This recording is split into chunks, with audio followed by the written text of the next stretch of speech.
你看啊，咱们聊的是《太傻天书》这本书是你人生最后一本书嘛？它其实站在一个非常高的一个角度，然后他的观点就是说理解一切，然后无需选择，没有区别，对吧？他为什么说理解一切呢？就是你看他其实有一种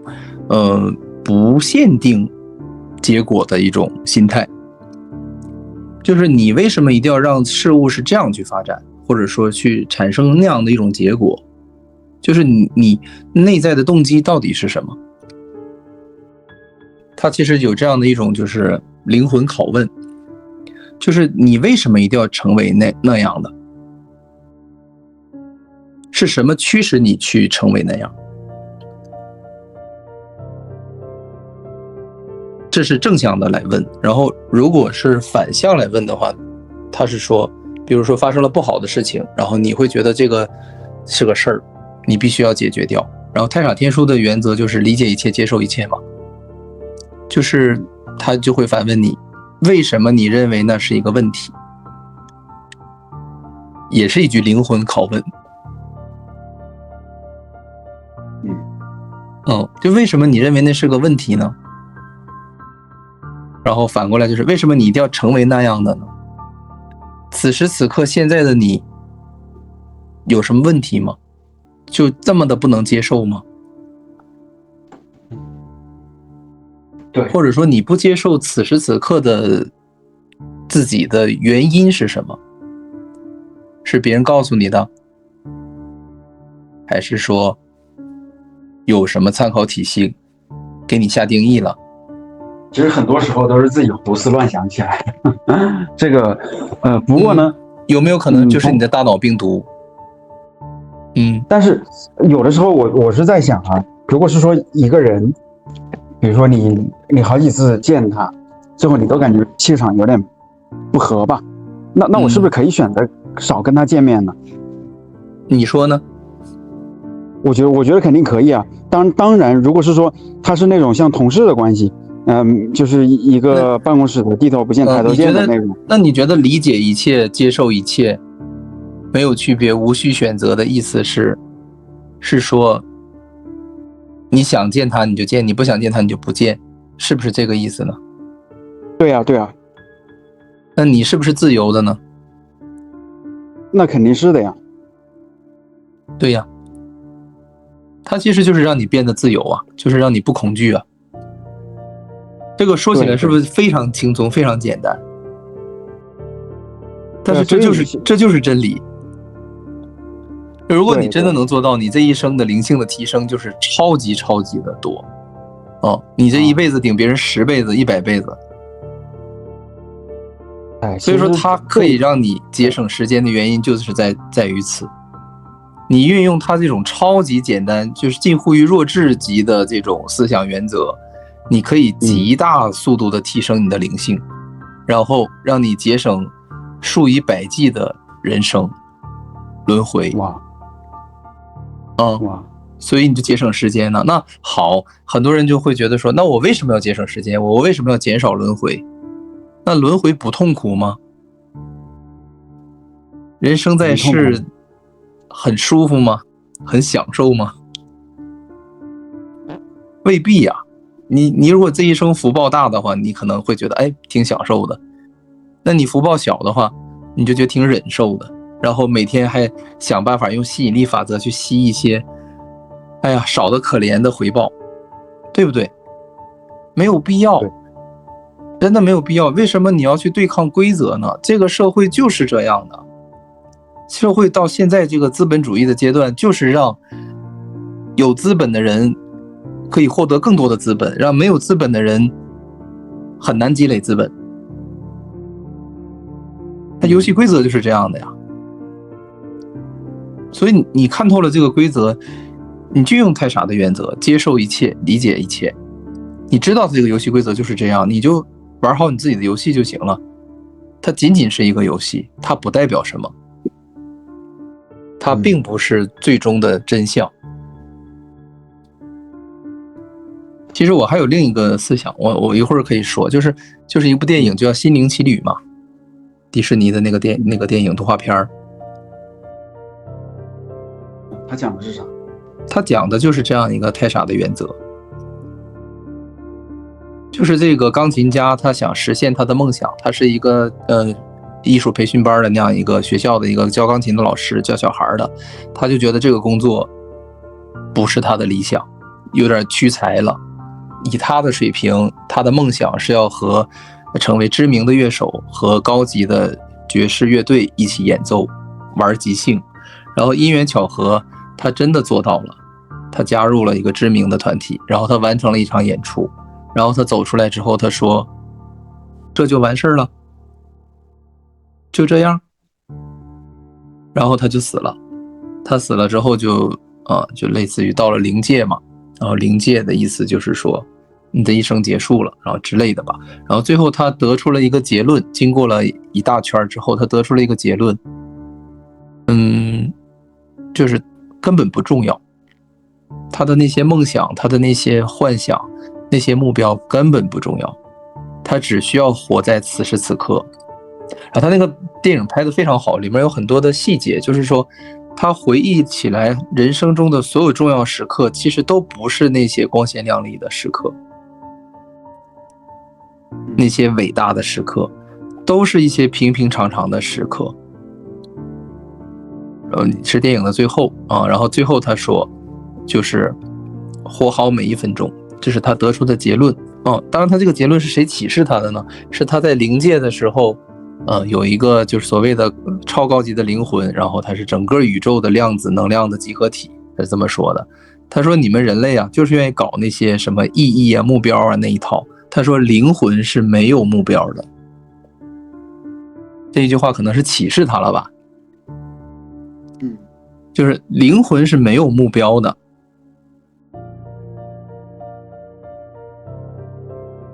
那灵魂它存在，它做什么？它就是存在呀。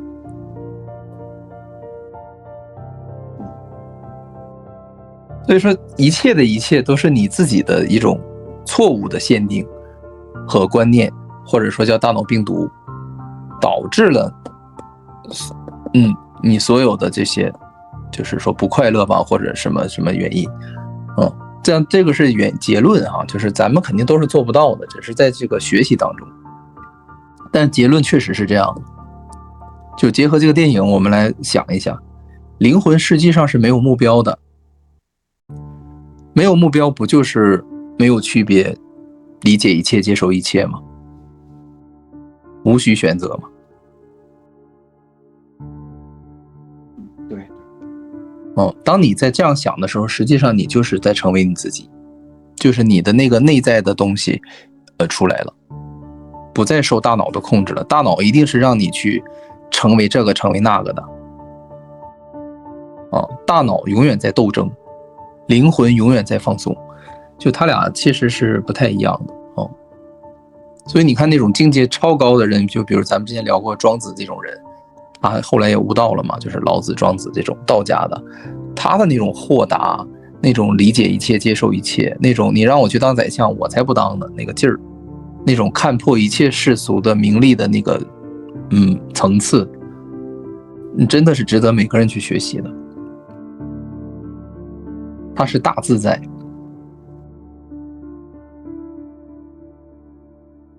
他非常的快乐，因为他没有那种就是我一定要怎么样，我必须要怎么样。他把自己看的他的自由比较重要，就是心灵的自由。对，你一说这个我就想起来，你看他说你就是无限，太傻天书说你就是无限，你是最自由的状态。像什么就是很多东西其实都是那个没法拥有的，生也带不来，死也带不走。我前面不是说了吗？对，我说我去消费的时候，我虽然对于那些非必要的一些什么奢侈品啊、吃的呀、用的呀，我没什么兴趣，但是我对买房很有兴趣，我要攒钱买那种大房子。可是呢，你再去想的话，你大房子买了又怎么样？就算这边那个永久产权，你最后过了几百年的时候，是不是他也是换主人了？或者是说你给你留给你子孙，难道他就是生生世世都定居在这儿吗？对，这个其实房子就类似于我们去坐地铁的时候，我们临时去占有的那个一个座而已，就是说在那个区间时间段内它是属于你的，但是它终究你是要离开它的。所以说真的就是说耶稣也是说做一个人间的过客，这个话吧说起来其实我们都很难接受，但是这就是现实，这就是真相。没有人会永久的存在于这个地球，以这具肉体永久存在，对吧？我们包括你看就是大 S 也突发这种疾病啊，流感啊，就是这么成功啊，包括也吃素，很善良的一个人，就是说走就走了，而且很年轻。就有的时候真的没有什么道理的，不是说你是名人你就寿命长啊，你是穷人你就寿命短，或者说你是男人你就怎么样，你是女人就怎么样，就是所有的这些限定都是我们想象出来的。而人生的这种无常本质，它其实是平等的降临在每个人身上。你什么都无法去控制，你只能去把握你自己的内心。对对，所以就是我想说的就是我居然知道这个很多东西是无法拥有的，然后人生就是一场游戏，一场梦。我在每天去做事儿的时候，我会更加的专注，我会因为你居然结果都没有对错，都是对的。那都我明白你的意思，你是一个正向的思考。那我就想反问一下，那你不专注又如何呢？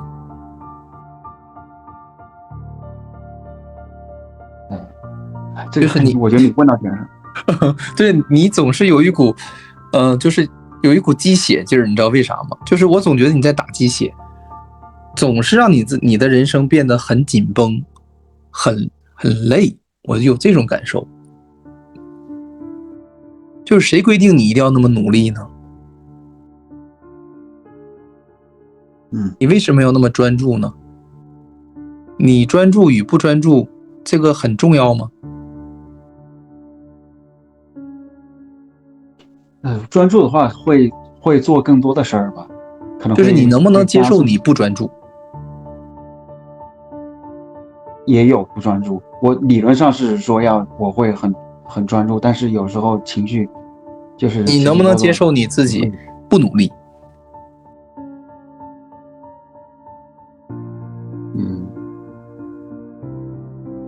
我觉得我会断断续续的有一些阶段不够努力。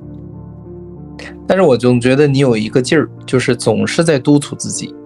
总是让自己去奋斗啊，或者说是勤奋啊，或者说有一种那种，因为包括你之前说长期主义嘛，就是我认为我坚持，我最终就能得到某一个什么果，这个道理固然没有错，但是我觉得这种心灵的这个紧绷度可能是个问题。有道理啊，有道理。就是做事情肯定咱们坚持不能是对吧？半途而废，这个肯定没有错，这是一个很好的一个品质。但是说我们坚持下去就一定能，或者说总是为了那个结果去努力的话，有的时候这个过程可能会比较痛苦，我觉得，就是可以，稍微放松一点，就即使这个事儿我们不做了。因为你看你之前说啊，人生是梦是游戏，但是你反过来又去鞭策自己，那其实这两者之间是有矛盾的。有的时候我们努力不能说是带有恐惧的去努力，而是真的我有热情我去做。就像比如说咱俩做这个节目，是因为有人在逼着我们做吗？有人吓唬我们吗？或者怎么样吗？我觉得没有，就是秉着兴趣去做的，就是凭着爱好去做的。我们乐此不疲，这个是正向的。你不能说我要达到成功，我要实现某一个目标，然后我去不停的督促自己，那你其实这个过程是不快乐的，是痛苦的，就是说是有一种勉强在里面的。而太傻的生活原则是很容易的，他的意思就是说你做事感觉到很轻松很容易，才是一个符合太傻的一个状态，就不会是勉强自己的。所以啊，就是像太傻天书，你刚看的时候，他很多东西是反常识的，他说并不反人类的。对呀，他跟我们接受的教育，我爸就总说我反人类，但是他是支持我的哈，他就是开玩笑，他说你的思想是反人类。对啊，他就是包括西方这边，他也肯定你说全人类他都会说，你只要努力，只要奋斗，你就会有一个好的结果啊。然后可是泰勒天书他就是说他说不一定，他还举了有一个故事，说就是说有一位那个好莱坞大明星吧，啊，他最后就是拍的电影很受欢迎，然后名利都好了，可是他相信一个秘密的宗教团体，然后那位团体的主教就是好几次小规模的预言一些小规模的灾难都预言成功了，所以后来有一天那位主教告诉他，在某年某月某日会有世界末日，结果他就开始去修那个末日地堡，然后他把他很多钱都砸进去了，储备了2年的粮食，然后地堡修成功了之后呢，他迫不及待嘛想去看，结果呢里面那个氧气通风管道出现了点问题，他在里面被毙死了。可是到了那一天，只是发生了类似于像汶川地震那样子的局部地震嘛，是有些人死亡，但是这个世界上大部分人都过得好好的，大部分人都不知道有那个世界末日那回事儿然后他们反而幸存了。其实他很多的故事就是在减少我们的恐惧和焦虑，就是说我们被大脑病毒控制住了，然后你总是在那种自以为是的在趋利避害，对吧？然后做一些很多余的这种很搞笑的这种事情。其实他就是说太傻原则就是让我们像小孩子一样生活没有太多的烦恼和想法，然后就是简单的做自己，成为自己。然后不好的事情发生的时候，我们用一种很超然的态度。他举的例子就是说，你像在观看一个蚂蚁的这个世界大战一样，我就经常的玩蚂蚁，我就总是喂蚂蚁我不伤害它们，然后我就能理解，其实你的以后还是说蚂蚁的之间的战争在我们看来是不是完全不会走心的，对吧？你会为蚂蚁群落之间打仗而痛苦吗？而焦虑吗？并不会吧。所以说作者的意思是说，其实你的生活中的这些剧情，你观察到的一切你的生活、工作、爱情、事业，就跟那个蚂蚁的这个战争是一样的，实际上都跟你没有太大的关系事实也是如此，因为你就算是再在乎也没有用。你看中国的离婚率包括就是说咱说就无数吧，这个东西不会说因为你在乎了，他就朝好的方向去走。离婚率我们上次聊到离婚率很高。我跟很多朋友聊过，但是可能是咱有心灵感。你看，包括我就在想，其实你看他太傻天书讲了一个问题，就是说中国的就是爱的这个程度分离的程度比较高然后美国这边就相反，它是爱的程度很高的一个集中的一个地方，然后分离的比较少。然后我通过观察很多事物，我就发现还真是如此。你就看美国这边，它的文化输出就是一种很放松的文化，他们很多东西不强调那种严谨严肃那种对吧刻板的东西，都是很轻松的那种文化。无论是他们的动画片还是电影，他们崇尚的就是这种自由的东西，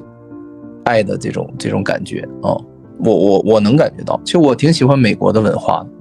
就是但我不是贬低中国文化就是我只是单纯的喜欢他们那种状态很自由，然后恐惧比较少，然后很轻松放轻松那种感觉。对，你看包括所以说为什么全世界的人都喜欢成龙但是我觉得我们不管成龙后面有什么争议或者他出轨怎么样，但是不可否认的，他是全世界就是全世界的老外当中，就是他们最有好感的一位华人吧。然后最出名的一个对，而且因为他的电影里面，你看像之前他本来是想模仿李小龙打一拳过去，然后怪吼一声但是后来他觉得我打一拳过去，哇，手好痛然后他就是演那种很放松的小人物嘛。他所谓的电影没有那种就是我一定要奋斗努力我是一个伟大的英雄，像吴京那个劲儿不是那个劲儿。对他就是普通的小人物，因为一些机缘巧合，但是他成为了一个对大英雄，对。但是我觉得这种价值观挺好的，就是喜剧的这种状态其实是正确的人生观念，把人生想象成是一场喜剧，就很多事儿都可以一笑了之，这个是灵性的一个高阶状态，就是真的，你能把一切都当成像玩笑一样的这种境界是很高的。对，你一说到，就说到这个，我再举一个例子吧，就是 YouTube 里面有一位博主，他就是讲到说他有一个朋友嘛，就是前几年，然后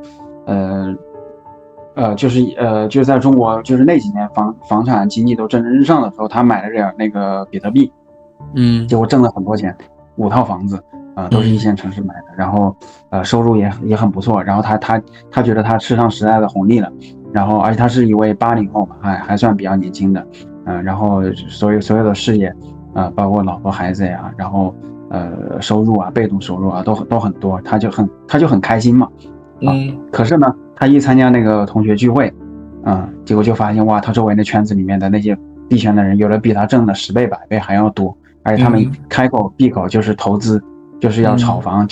不是就是去投什么项目啊，然后他就会发现，虽然我一直自我感觉良好，但是跟那些真正牛的人比，我还是一个土鳖，所以我也得去投资，然后他就拿他的那些钱去炒股去做那些东西，结果最后亏的啥都没有，啥都只亏的只剩下最后一套房，他本来还想把他最后一套房拿去撬杠杆去弄，然后被他老婆拦下来了。他老婆就不断对，然后后来他的思想就陷入一种那种双向情感障碍之中。一方面他觉得是感觉是真的是像一场梦一样，我来的时候住一套房曾经拥有一切，但是现在还是只拥有一套房。但是然后他又在想，我还有机会，我还可以翻盘。他一方面呢，他想，要是我老婆不阻止我拿最后一套房，我说不定就会把之前亏的那些钱都给挣回来。但是另外一方面，他又在想，多亏了我老婆，现在至少还有一套房能住，就是他就陷入了那种双向情感障碍，就是那种抑郁症和狂躁亢奋的那种三角函数一样交替循环之中。对，就是其实现在的那个，我觉得年轻人就是有这种状态。为什么说00后就是都有很大的压力？其实过的你要说物质条件其实非常好，而且大多数他们父母都会有1、2套甚至2、3套房，这个就是你随便房子卖掉一套，其实那个钱你只要好好的那个花，你不去乱搞的话，真的一辈子你就吃的话都是衣食无忧的。但是其实我们就是有各种各样潜意识的大脑病毒的攀比嘛，一方面是来自周围的然后或者说来自于抖音的再就是朋友圈，一个朋友圈的话，其实它也是。其实我认为这种行为吧，就是说它背后的思想体系就是说很疯狂的，就是一种疯狂，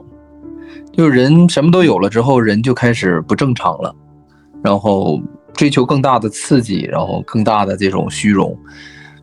其实是人内在疯狂的一个体现，就证明这个人内在本身还是有问题的，就并不是一个正常的状态。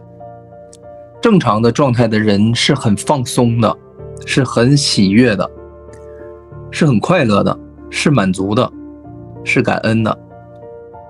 那么你具备这些状态的话，你不太可能和别人去攀比啊，或者去加杠杆去投资啊，想获得更多呀。你对那些你都是没有欲望的，因为你已经自我满足了。一个自我满足的人不会去向外追求太多的东西。你有没有发现很多赌徒啊，那种赌场的那种有多少个亿的富豪啊，对吧？那种富可敌国的那种富翁啊，在赌场，但是他一样会很那种，对吧？就是得失心很重，因为他享受的就是那个欲望，满足欲望的过程，并不是说具体是多少的钱财，就是生死输赢的那种快感。对，人其实就是一种疯狂的一种状态。就是说人疯狂是藏在潜意识里的，他不是说随时都拿出来。所以说你说他双向了，一会儿正常了，一会儿又不正常了，其实就是内在的问题没有解决掉。他就是学太傻天书学晚了啊，学早了，他就不会干这些疯狂的事儿了。其实真的每个人都是这样的，会做一些不太正确的事儿，就是因为内在的疯狂，没有化解掉。所以说，没有找到问题的根源，你即使拥有外在的一切，也会，也留不住。真的留不住人。我这样的例子我都不用去举，因为太多了。我都是平时我跟朋友聊天经常会说，包括身边的例子都有，就是一个很美满的家庭就会因为人的这种疯狂、这种贪婪，然后就破碎了，等等等吧，就太多了，而且都是无法挽回的，这种无法弥补的。那所以说当人真正的正视了思想问题的时候，可能是一个人真正进步的开始。因为问题永远不是出在外面，永远是出在里面，是内在的问题。太傻天书从来都不会去讲说外在多么多么的重要，他永远去强调说，当你的内在正确了之后，外在这个东西它就很顺其自然你不会把它看得特别的重，因为你找到了真正的自己其实真正能够影响到自己还是自己的内心。你说外人的话，对，他比如说我说你反人类吧，好，这个如果是说你真的是说很在意然后你可能明年你都惦记着这个事情，然后你很多那种就是你大脑里面被迫害妄想想出来的对于我的那种不好的投射，可能对，可能那一年都会折磨着你自己。他可能对我都没什么影响，我只是随口说一句无心之谈，忘记了。你看但是如果你看咱俩之间就是每一次聊天或者我们交谈，我都不会勾起我这种潜意识的罪疚或者说我小我层面的东西。你知道为什么吗？对啊，因为你的层次不低因为你的所有的东西我能感受得到，你的能量其实是非常好的，所以说你是无法勾起我负面的那部分的我的就证明你这面镜子很好。人和人之间都是相互去照的，是这样的。所以你不要小看你自己的能量和磁场，是非常非常强大的。谢。你的人生的很多的遭遇和这个故事，它就是一个剧本，它就是一个剧情，你是无力去控制的。但是你内在的层次，这个是真正掌握在你自己手里的。就如果说你现在是一个举个例子比如说你是这个美国总统你是特朗普假设咱俩在这对话，但是你的能量如果不高，你是有攻击性的，那我是能感受到的，就是我做出来的反应也不会是这样的。所以说你看我拿你去和美国这个总统特朗普去比较，你会觉得可能我们怎么能放在一起比呢？但是在我这种层次的人看来，就是你们根本就没有区别呀。你们的唯一区别是你认为你和他有区别，或者他认为他和你有区别，这是你们的真正区别实际本质根本没有区别。像你看两只蚂蚁，蚁王和蚁后，那不都是小爬虫吗？对吧？对呀，因为都是人呢，都是一个层次的呀，谁也没有比谁高，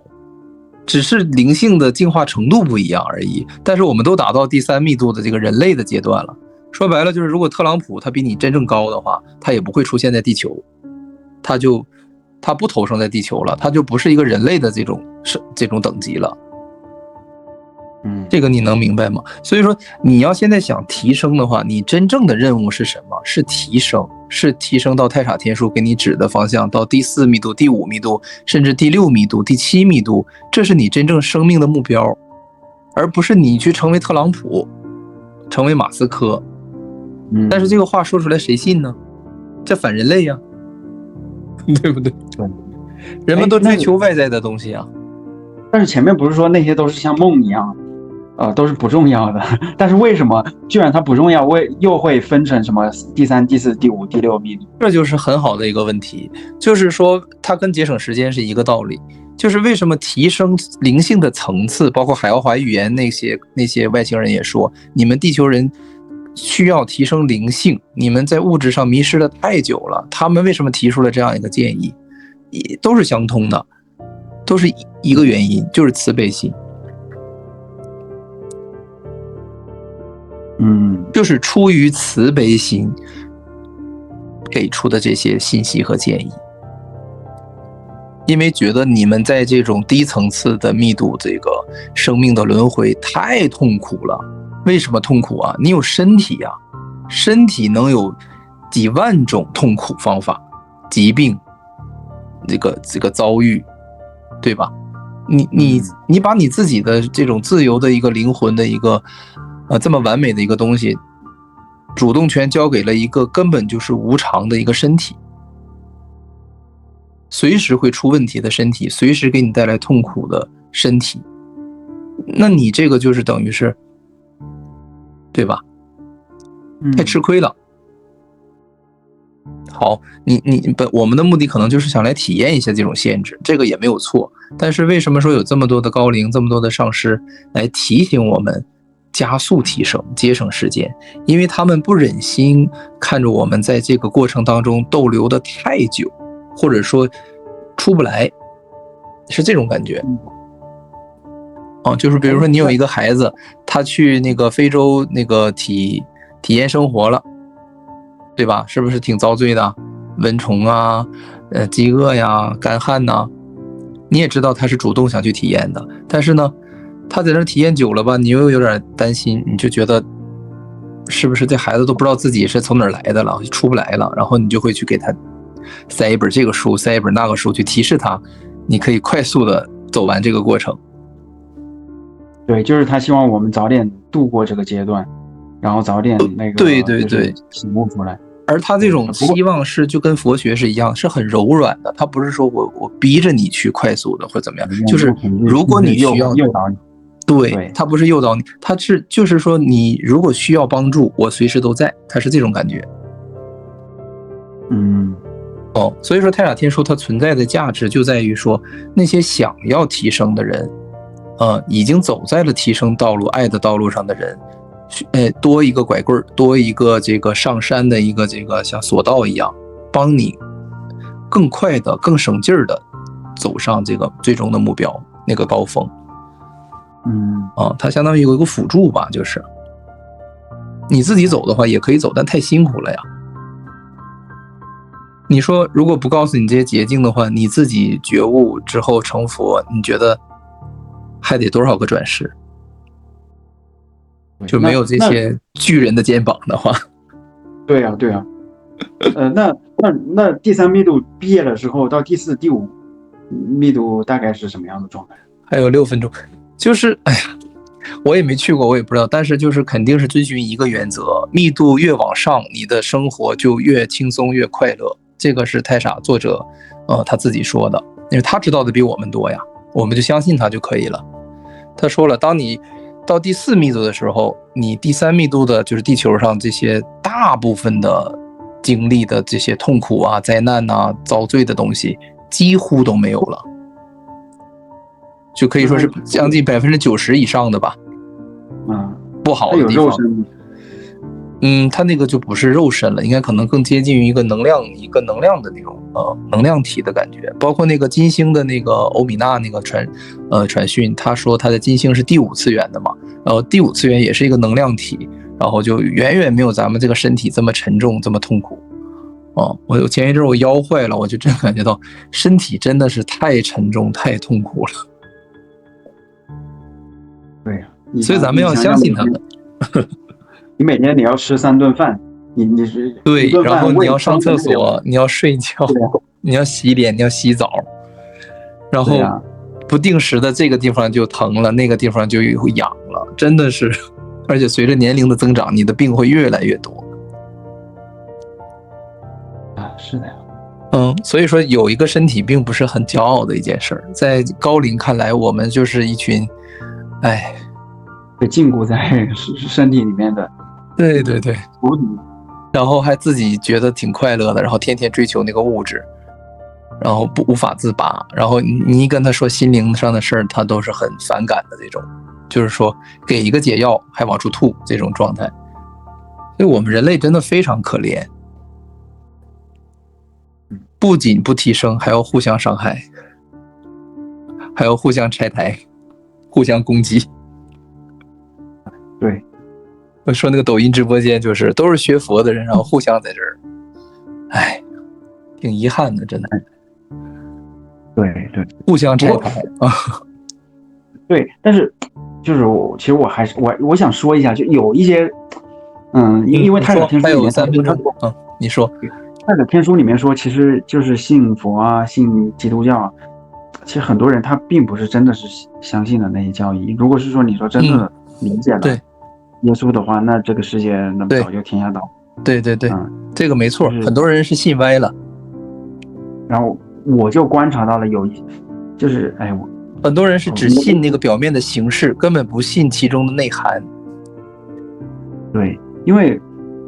虽然是说我一直在锻炼自己不能恐惧，但是有一件事情还是有一点恐惧的。就是我观察到有一些人啊，他信某种宗教信仰，然后他就性成了有一点优越感，我只要去读教义，我跟你说太正常了，这样的人太多了。对，然后结果呢，就导致他对于那个真正去养家糊口挣钱，或者说对于自己的那个所谓的社会责任感吧，他就很不上心啊，找不到工作无所谓啊，反正我神会给我工作的，神会让我活下去的。但是你也不要去批判他们，如果你批判他们的话，这个对你也没有好处，对你的灵性也没有好处，因为你要允许别人成为他自己的想要成为的样子吧。就是因为你是有一个很高的道德标准的，但是你用你自己的道德标准再去衡量别人的话，这个本身就是很分裂的一种想法。对啊，所以首先你不能给自己这么高的道德标准，你这也是一种自我的一种就是说束缚，但不是说放纵吧，这个东西就是正常就好。我觉得咱们也不伤害别人，但是也别太要求别人，就是说怎么样去高尚，这个毕竟他没有达到那个阶段，他就是这样的。对，当你的灵性足够高的时候，那些问题都不存在了。就还是问题，问题就还是说灵性不够高，才会互相攻击、互相谩骂、互相这种对，他们是怎么样？因为他们是他们自己命运的主人。这个对，他们所处的阶段就是这样的。对，就像你不能跟一个3岁小孩去，对吧？辩论吧，几何代数。对，就是这个道理。他们现在的阶段就是这样的。可是我害怕我也成为这样子。我有时在觉得，那你想，比如说我现在就想，所以就从减少你对别人的评判开始对，你就不会你就跟他们不一样了。对，接受他们，然后理解一切。还有10秒。好，那剩下的我们下一期视频，我们下一期再聊。后面的太宰天书那个。好，非常感谢啊，请订阅支持一下吧。让我们幸福喜悦吧，因为我们如今正在经历的疯狂，实际上是一种幻象，它逼着越来越多的人觉醒。可是呢，我们也要同情那些没法觉醒的人，因为世间的种种现象啊，造成了我们个体与灵魂的分离。我们会在螺旋上升的水晶上继续我们意识的进化，我们正在获得内心的勇气，将自己交给了灵魂，迈向了完全未知的领域。我是谁？我来到这个世界上究竟要做什么？进化的新阶段已经开始，意识到无限的爱会让我们开启一场前所未有的灵魂旅程。